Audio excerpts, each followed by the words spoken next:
I grew up in the hills of eastern Tennessee, in a town so small you could walk from one end to the other in less than an hour. Our days moved with the rhythm of church bells and shifting seasons, but inside our modest house, time often felt like a heavy burden. My mother, Ruth, had one vision for me, and she never let me forget it. From the earliest age, she gripped my shoulders, fixed me with a stern gaze, and repeated the rules of what she believed was a woman's sole purpose: marry young, bear children, and serve her husband without question. She was not cruel in the obvious sense, but unyielding.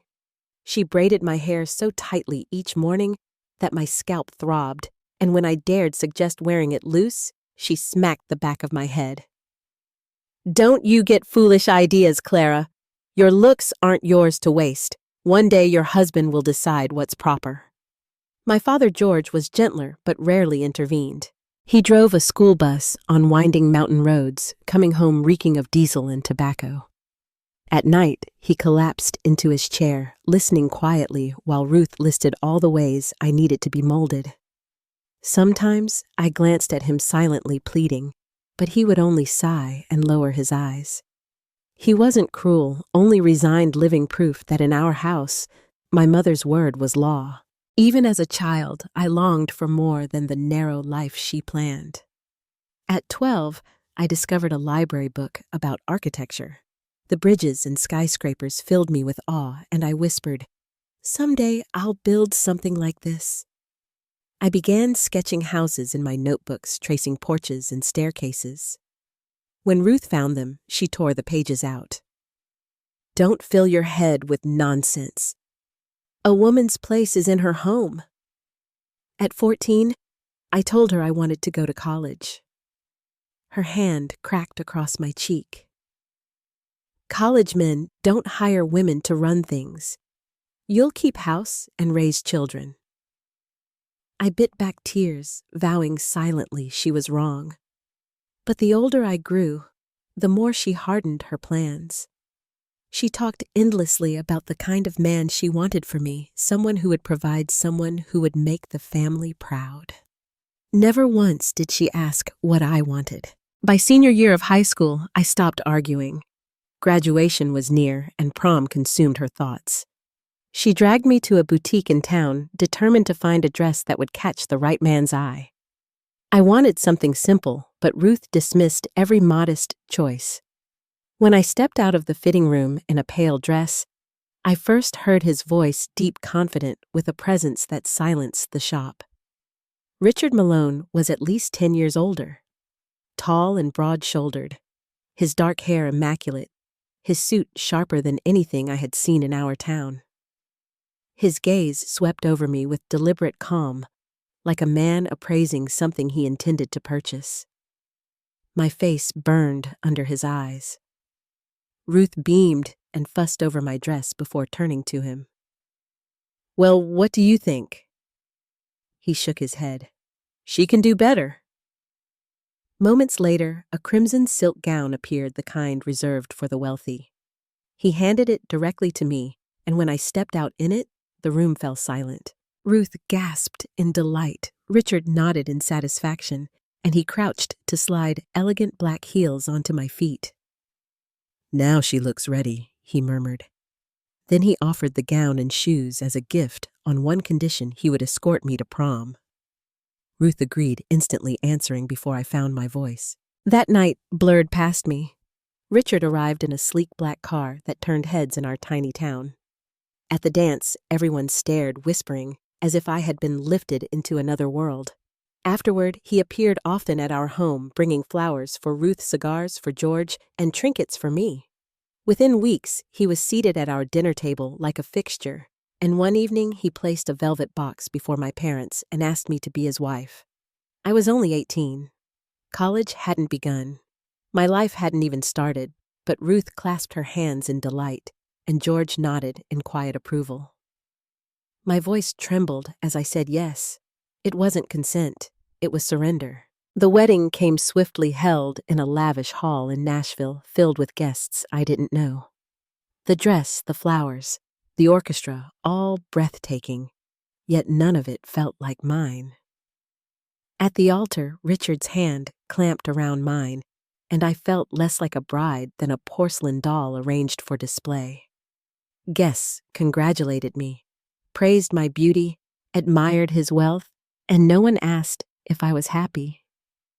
I smiled for the photographs and performed the part assigned to me. Afterward, I was swept into Richard's city apartment, a world of glass and chrome, sleek and expensive, but cold. My life narrowed to silent days inside its walls. College was dismissed, friends were cut off, and Richard declared that my job was to be by his side. He was polished, never harsh, but distant in a way sharper than cruelty. He treated me as an ornament, not a partner. Each night, I stood at the tall windows staring at city lights, wondering what happened to the girl who once dreamed of building houses. Richard's apartment soon became a gilded cage. Each day was a repetition of silence, marble floors echoing under my steps, books I read without care, meals eaten alone. I thought I might explore the city, but Richard discouraged it. What would people think if they saw my wife wandering aimlessly? So I stayed inside, watching life pass from behind glass. Ruth visited and walked through the apartment with shining eyes, touching every polished surface as if wealth could rub onto her fingers. "You see, Clara, I told you I'd find you the life you deserved," she whispered. She never noticed the hollowness in my smile. My father George gave me a quiet pat on the shoulder, but no words. My school friends faded away. At first, I tried to write them letters, but Richard brushed off invitations. "They don't belong in this circle." Eventually, I stopped trying. Richard was never openly cruel. He gave me jewelry, left envelopes of cash, and complimented me before formal dinners. But there was no warmth. He came home late, kissed my cheek mechanically, and locked himself in his study. I wandered barefoot through rooms that felt like showpieces touching the cold surfaces, realizing I had become just another object carefully arranged in his world. The loneliness pressed in with each passing month.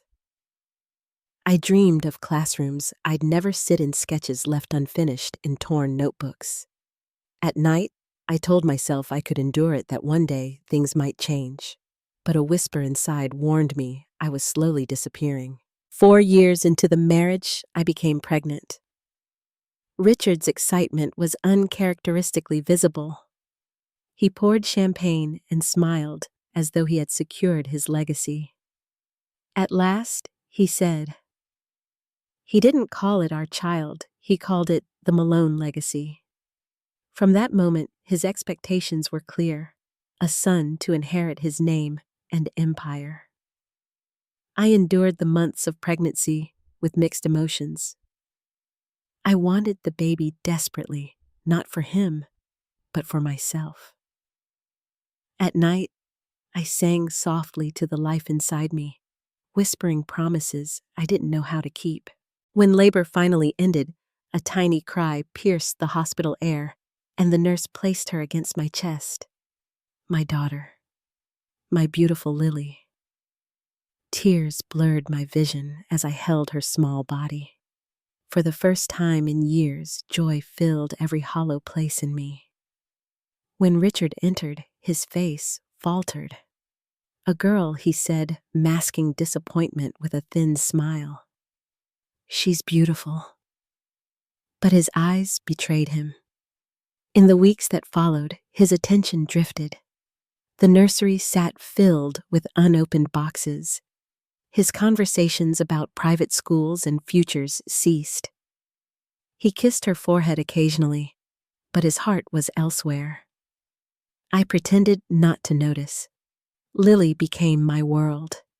Every midnight cry, every flutter of her eyelids, every soft breath steadied me. She gave me a love that asked nothing and gave everything. I whispered vows to her in the rocking chair. "You are not an accessory. You are not a possession. You are my daughter, and I will never let you feel the emptiness I have known." By the time Lily turned 2, my days were filled with her laughter and tiny footsteps, but silence surrounded us. Then new neighbors moved into the condominium, Daniel and Amanda Brooks. Amanda swept into the hallway one afternoon in a cloud of perfume and shopping bags, her laughter bold. "Clara, isn't it? We're neighbors now." She was everything I was not: glamorous, daring, utterly unafraid. She wore jewel-toned blouses and stilettos that clicked across marble floors. At first, I shrank in her presence, but Amanda refused distance. She teased me about my plain clothes, pressed glasses of wine into my hand, and insisted I borrow her dresses. Against my better judgment, I enjoyed her company. Yet beneath her charm lay bitterness she didn't bother to hide. One afternoon, half drunk on rosé, she leaned back and asked bluntly, "Do you really think Richard is faithful?" Her words struck me like ice. She smirked at my silence. "Men like ours don't marry for love. They marry for appearances. You're a trophy. Daniel has 2 mistresses at least." "Richard, darling, you just haven't caught him yet." I tried to laugh it off, but her words echoed long after I returned home. That night, I lay awake beside Richard, listening to his steady breathing.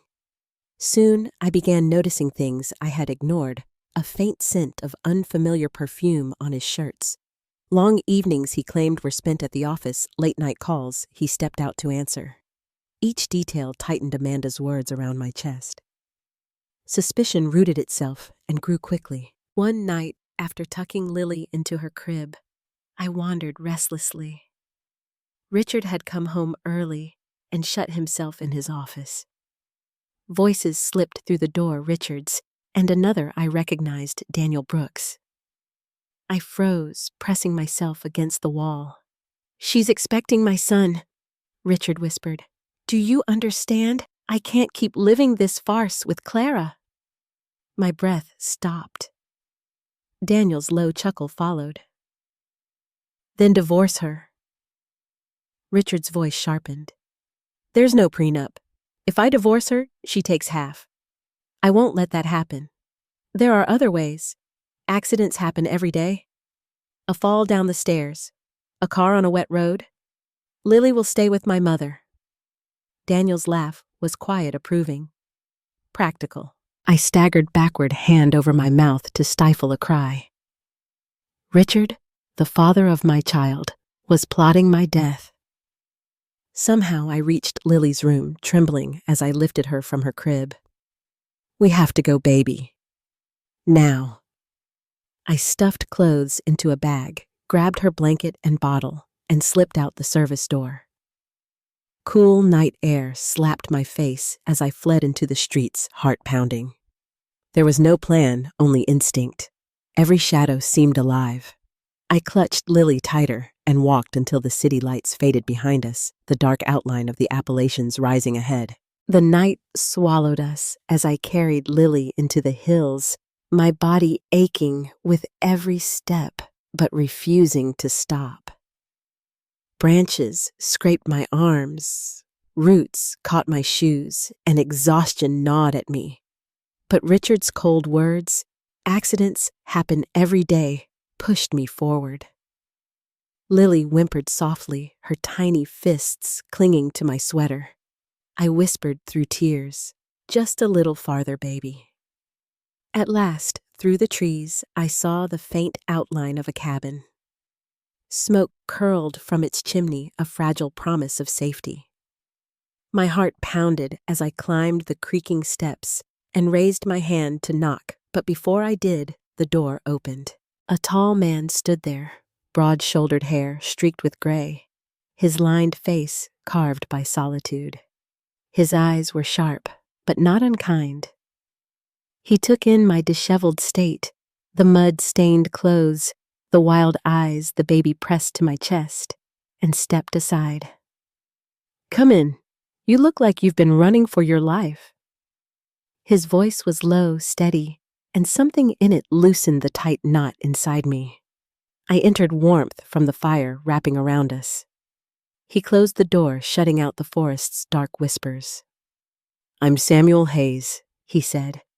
"You don't have to explain tonight. Just rest." He moved quietly, setting a kettle on the stove and pulling blankets from a shelf. He placed a bowl of stew before me and warm milk for Lily. My hands trembled as I ate, exhaustion flooding me, but for the first time in hours, fear loosened its grip. Samuel sat nearby, not pressing, just present. When Lily finally fell asleep, wrapped in his wool blanket, I laid her gently on a cot and sank into a chair by the fire.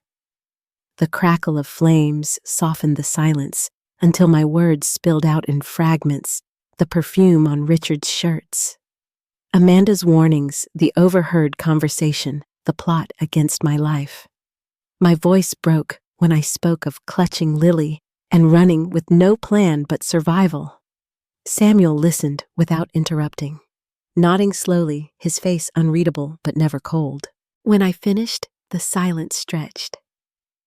Finally, he leaned back, exhaling. "I know what it's like to be trapped in a cage. I had family money, once a business, but it all came with chains. So I walked away. People called me a fool. Maybe I was, but I'd rather be a free fool here than a prisoner in a mansion." His words, spoken without pity, carried a quiet truth I envied. "Why help me?" I whispered. His gaze held mine. "Because I can. Because someone should. And because I see the fight in you, even if you don't see it yet." Tears welled again, but softer this time, tears edged with relief. The days that followed took on a rhythm unlike anything I had known. Morning began with birdsong instead of Richard's brisk footsteps. I stepped outside with Lily wrapped in a blanket, breathing mountain air that tasted like freedom. I cooked over the wood stove, washed clothes in a basin, folded laundry that smelled of smoke and pine. My hands found purpose again. Samuel tended his garden, chopped wood, and repaired the porch. He never intruded, but I always knew he was near.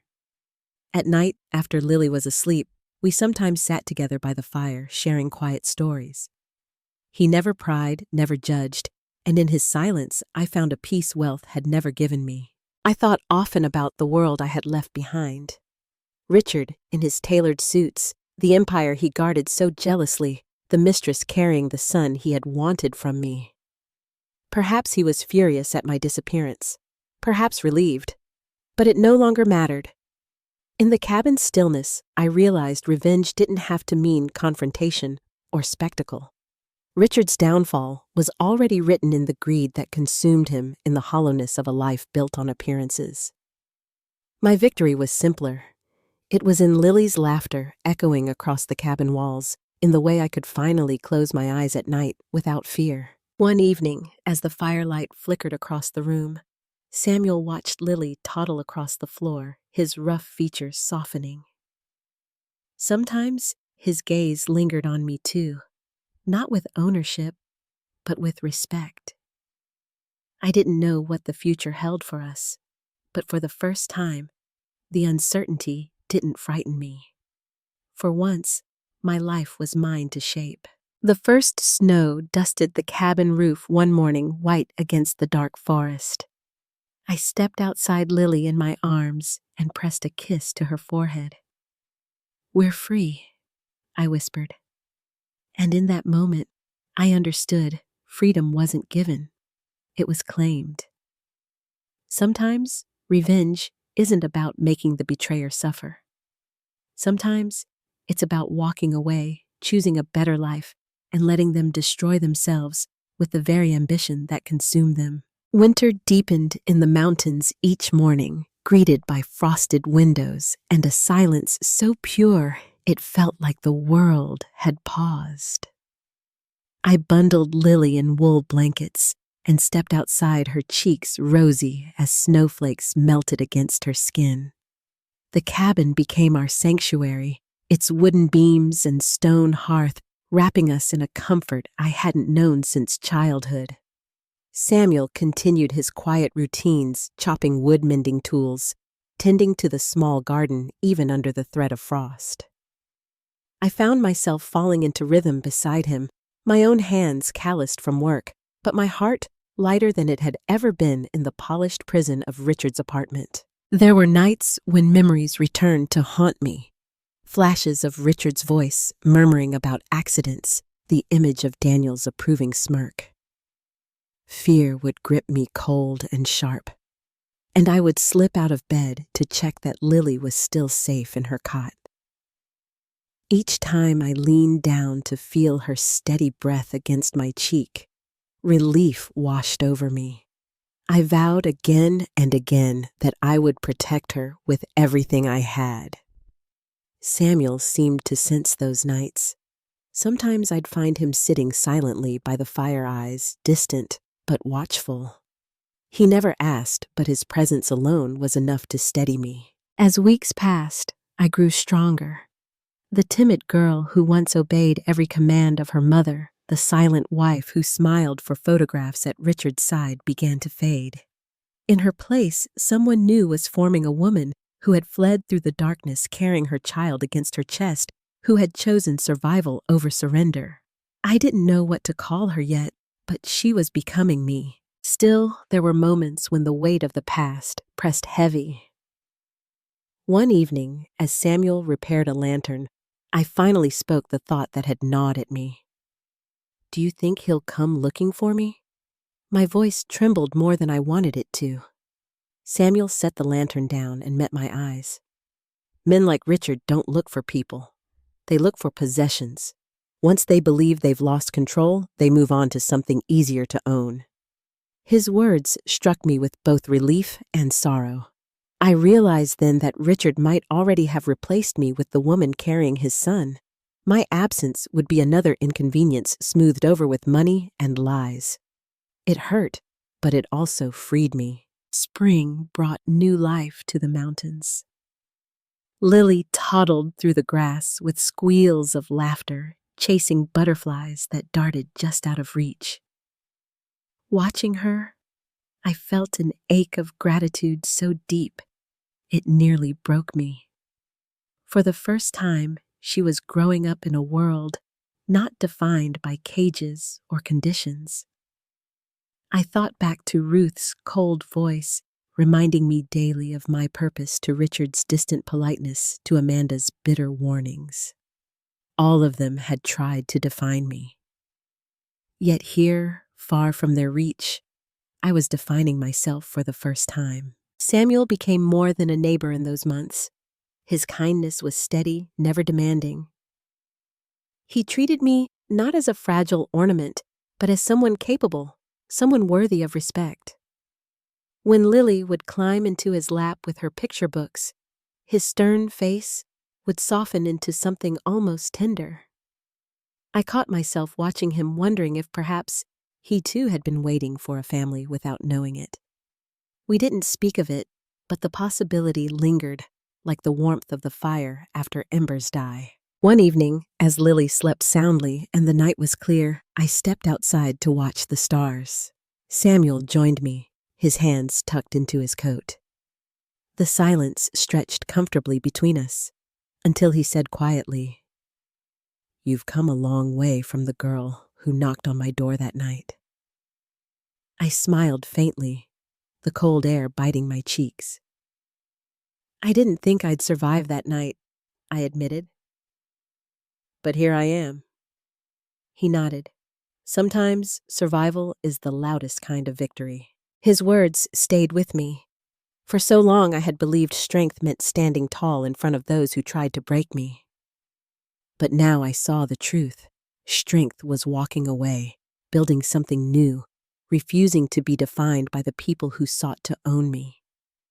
My revenge was not in Richard's ruin.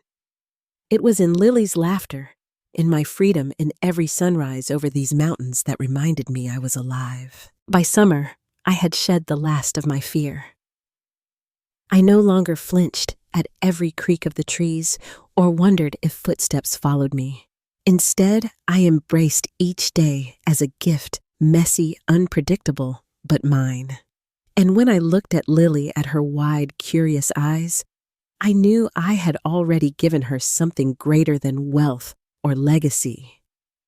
I had given her a life shaped by choice, not control. So when the sun set over the ridge and the firelight flickered across our small cabin, I held her close and whispered, "We're free, baby girl, and we'll never go back." If you found yourself moved by this story of survival freedom and finding strength in unexpected places, please like, share, and subscribe to support more stories like this. And don't forget to leave a comment. I'd love to hear what this story meant to you.